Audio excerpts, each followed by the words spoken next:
Mass shootings have been happening more and more frequently, and on the heels of the school shooting in Parkland, young people are dominating the conversation about gun reform.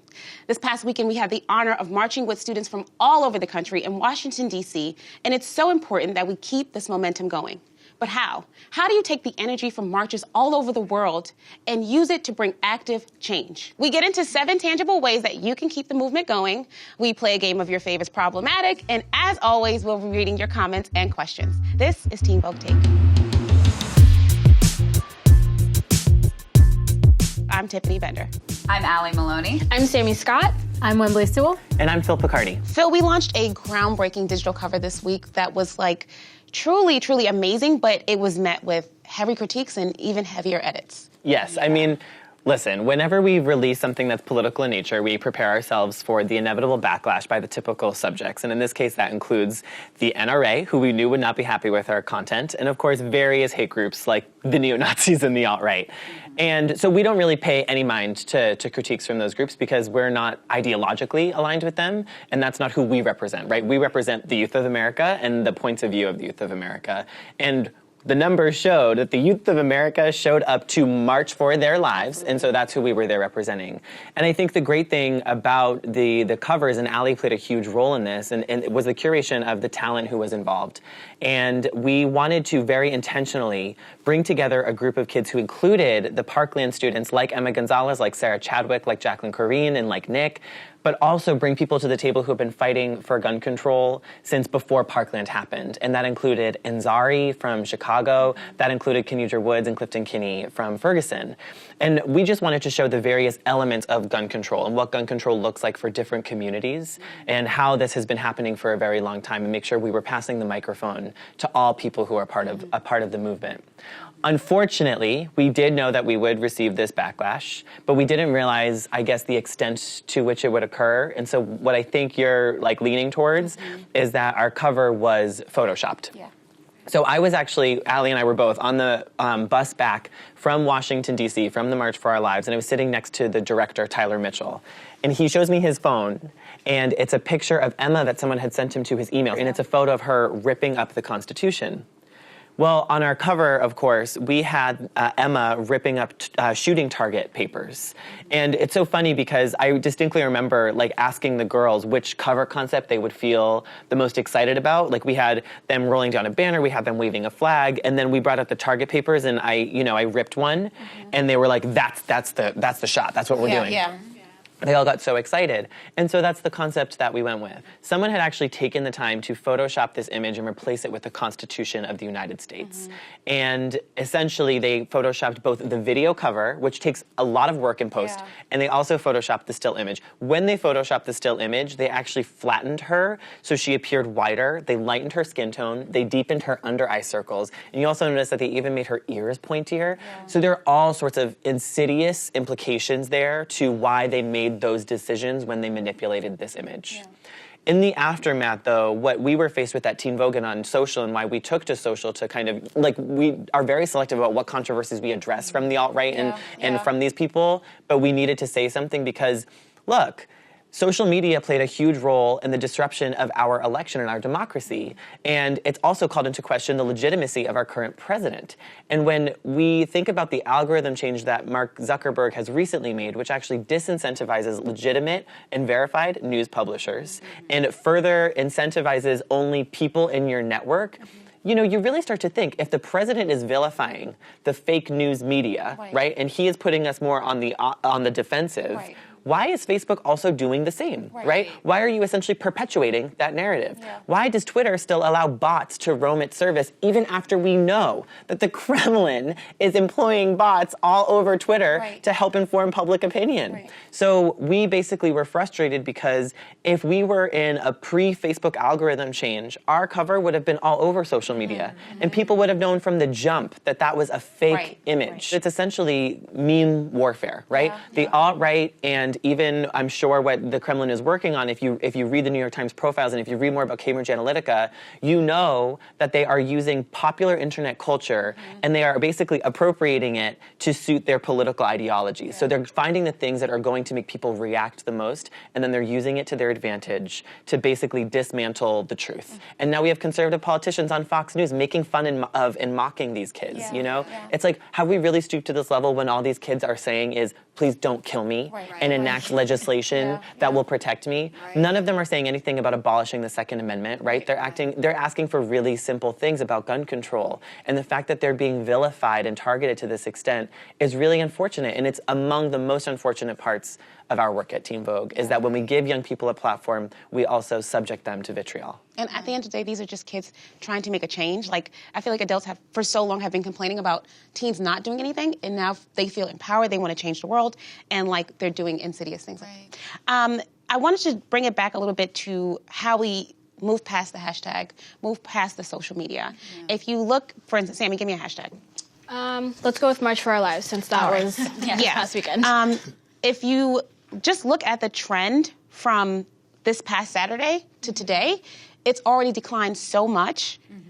And so how can we, Sammy, from your perspective on social, continue the fight outside of social media? Right. I think with hashtags, like, people latch on to them because they like to be a part of something.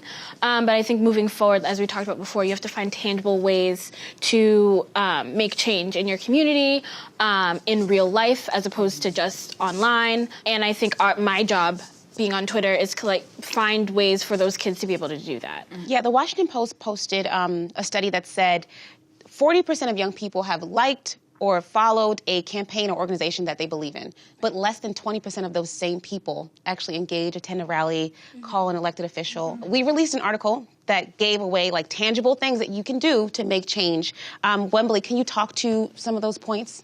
I think one of the biggest things and one of the easiest things that people often overlook is how simple it is to actually organize and how simple it is to begin those kind of uncomfortable conversations that you need to have. Because a lot of people don't realize that tangible change in your community can begin by just creating a discourse. It's amazing to, like, go to rallies and protests and things like that and make your voice amplified in that way, but by changing and challenging the status quo face-to-face, person-to-person in your community, I think that goes a really long way. And I also think education plays into that. Reading anything and everything you can from credible sources, keyword credible sources, not those trolls, aforementioned trolls, is crucial, because being informed is arguably one of the most powerful things that I think comes with being a part of this movement. And truly, I urge all you guys watching at home to, like, really dig into this article. We also lead to DoSomething.org's campaign for the Do Something About Gun Violence. And it gives you, again, these just tangible ways for your comfort level in engaging with the world and the policies that you want to change. And it is fine that, like, if you don't want to go to a rally, like, that's fine. Absolutely, you know, accessible to everyone. Yeah, exactly. Something kind of ableist in the past. It's ableist. It's also elitist. You know, like Tyler Ford pointed out in our newsletter for them. Like, they said, you know, if you can't procure childcare or can't take the day off of work, don't feel like you shouldn't feel guilty. Absolutely. Allie, what are your thoughts? I mean, my thoughts on that is the easiest way afterward now, and I'm hesitant to start critiquing what's happened just after the weekend, right? But I think that the easiest way and the great gift of this job is education, right? Yes. We can keep putting up stories, and we can keep writing and keep presenting information that teaches you about gun legislation, teaches you about history, teaches you all of the things in school that they kind of glaze over. I mean, I didn't learn anything about the way that guns worked in this country until I was an adult. And so now a part of my job is making sure that all of that information is on Teen Vogue. The national walkout is again on April 20th. So from now until then, I know my day every single day is making sure that the information about gun legislation is available. Yeah. So I think that people that are working for teens and working for this movement, even if they're not clicking through the hashtag after this weekend, I mean, the hashtag will just change. just keep it going. We'll keep the information coming. And I think that the motivation I saw on the ground this weekend, you can't get a teenager to do anything they don't want to do. Absolutely. But you can get almost 1 million of them to show up in Washington, D.C. with help from their, their family and their schools and their organizations. So I saw motivation that I hadn't seen in a really long time. And that's because of groups like the Dream Defenders on the ground, because of groups like schools from Chicago that came by the busload. Yeah. They saw their peers doing what they've been doing for years, and they said, okay, we're all in this together. Here we go. Yeah. I see them joining together, and it's absolutely beautiful. Absolutely. Yeah. Phil, what's one of the most important things you think that teens can do next up? Listen, I don't want to beat a dead horse, and I know it's like the least fun thing to talk about when we talk about things, but voting is really important. You know? And at the March for Our Lives, I was so encouraged by seeing all the live voter registration, and shout out to Rock the Vote for doing that. That was such important work.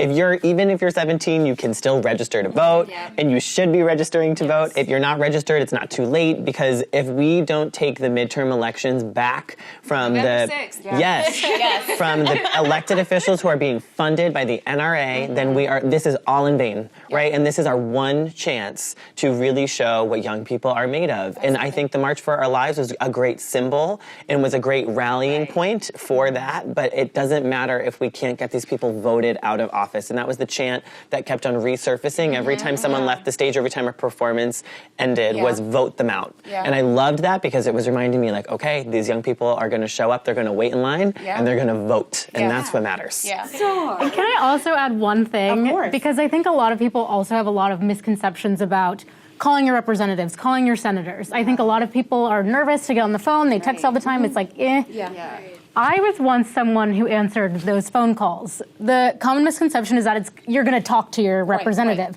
It's an intern who's like 20, 21, like 18 even. I was 18. It's someone young and relatable who's just going to log your concerns. That's all they're doing. It really shouldn't be us against them, because you should be in cahoots with my thoughts and my platforms and the things I want for this country. But they work for us, and so why not call and make a complaint if you're unhappy? And there are scripts online. Like you can just Google gun control script senator, and then some things will pop up for you. All right, well, friends, before we go, we have to play a quick game of Your Fave is Problematic. Don't cringe now. Y'all wasn't cringing before. Don't cringe now. All right, this week I am going to throw it to Wembley. I just don't want to be called out online, but if I must, Tiffany Haddish is my problematic fave this week. Why? You know why. You guys know why. Tell me why. I have a suspicion. Tell me why.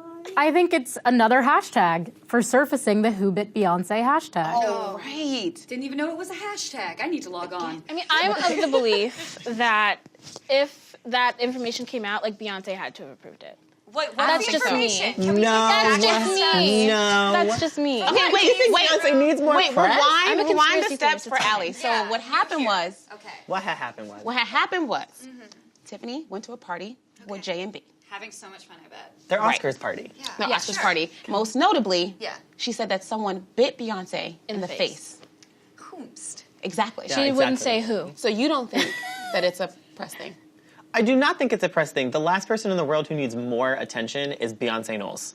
But around the time that On the Run 1 happened, what happened in the elevator?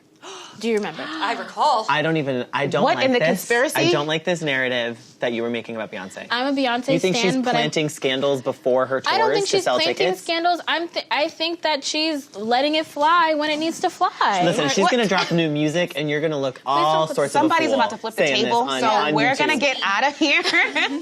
We will see you guys next week, where we'll actually be talking about another queen, Rihanna, and how she is dominating the beauty empire and shaking the table. See you guys next week. Let us know how you felt about this episode in the comments. Use the hashtag Teen Vogue Take. Drag Sammy. Don't